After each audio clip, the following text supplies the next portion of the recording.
Di negeri kita, ada 10 jenis tanah yang membentang luas dari Sabang sampai Merauke. Masing-masing memiliki manfaat yang besar karena mengandung berbagai jenis energi alam seperti udara, air, dan mineral.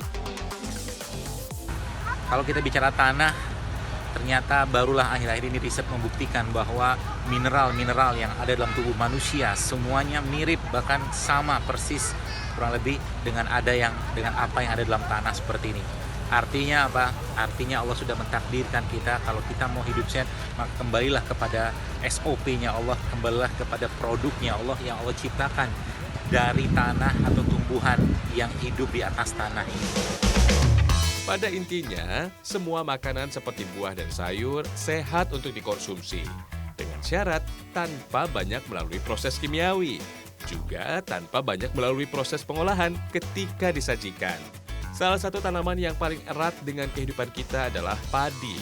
Beras menjadi produk hasil tani yang paling digemari oleh masyarakat Indonesia. Nasi menjadi makanan pokok bagi kita. Ada banyak gangguan kesehatan yang bisa disebabkan oleh kadar gula berlebih dalam darah. Oleh karena itu, beras atau nasi yang sesungguhnya sudah baik, kita siasati agar lebih bermanfaat. Biasanya masyarakat mengganti beras putih dengan beras merah yang rendah kadar gula. Namun, jika kita tidak ingin menggantinya dengan beras lain, kita dapat menyiasati dengan cara memasaknya yang sedikit berbeda. Sohib, nasi adalah bahan pangan yang menjadi pendamping bagi semua lauk. Namun sayang nih, nasi menjadi karbohidrat dan kadar gula yang paling tinggi. Tapi ada loh cara untuk menyiasati supaya nasi punya kadar gula lebih rendah. Berikut tipsnya. Nah, kalau udah mendidih kayak gini, airnya di panci, kita tambahin 1 sendok teh VCO alias virgin coconut oil atau minyak kelapa yang jernih. Memasak nasi dengan campuran minyak kelapa dapat mengurangi kandungan kalori dalam nasi. Coba kita cek. Wah, alhamdulillah udah jadi nasinya. Nah, seperti biasa nih Sohib, setelah masak nasinya diaduk-aduk dulu supaya mendingin. Nah, masak nasi pakai panci itu memang membuat nasi malah menjadi lebih pulen dan gurih, apalagi jika ditambahkan minyak kelapa. Nah, tapi cara yang satu ini lumayan agak tricky nih Sohib. Jadi kalau udah dingin kayak gini, udah mateng, kita tutup dengan kain bersih. Lalu ditutup dan kita tunggu deh sampai benar-benar dingin banget. Nanti ketika baru mau dimakan, dihangatkan lagi sebentar. Jadi kandungan gulanya 60% insya Allah akan lebih turun dibanding dimasak dengan cara yang biasa. Sementara cara lainnya adalah dengan menambahkan jeruk nipis dan daun pandan.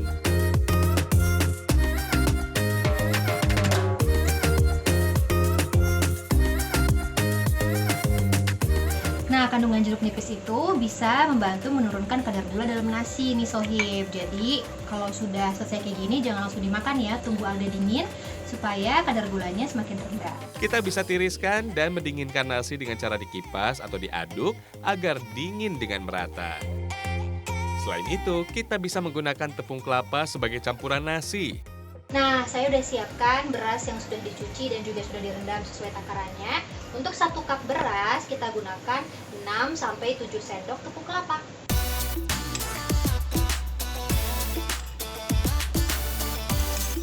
Nah, Sohib, tepung kelapa itu dapat membantu memperlambat penyerapan glukosa atau kandungan gula pada nasi yang sedang dimasak.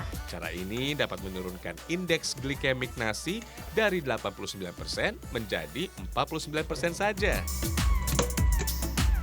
Wah, yang pakai tepung kelapa sudah matang nih, Sohib. Dan Masya Allah wanginya luar biasa enak banget.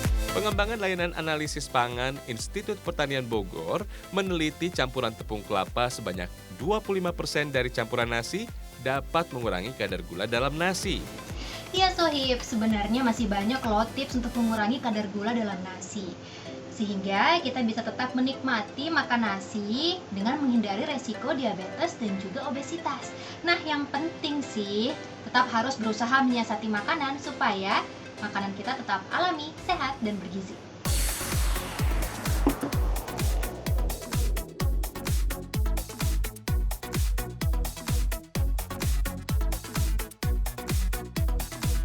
Tanah juga digunakan sebagai media penyembuhan berbagai penyakit.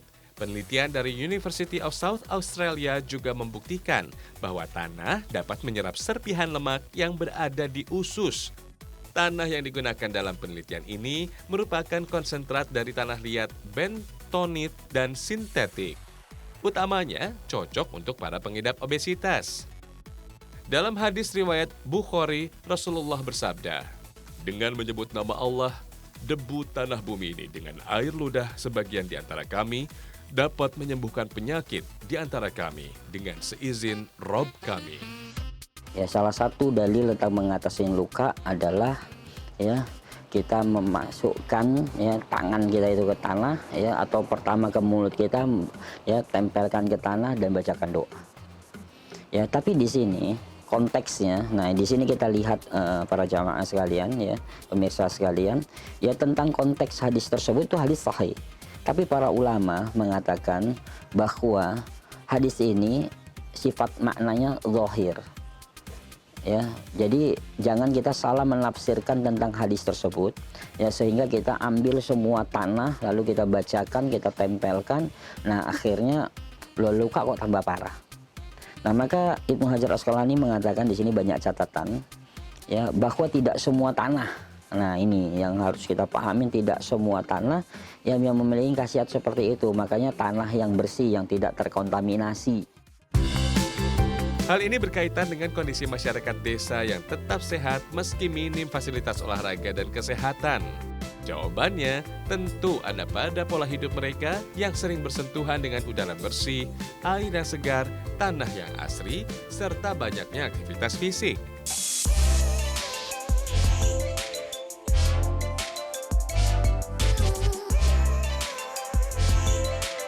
Nah, maka fisiknya air ini memang banyak manfaatnya.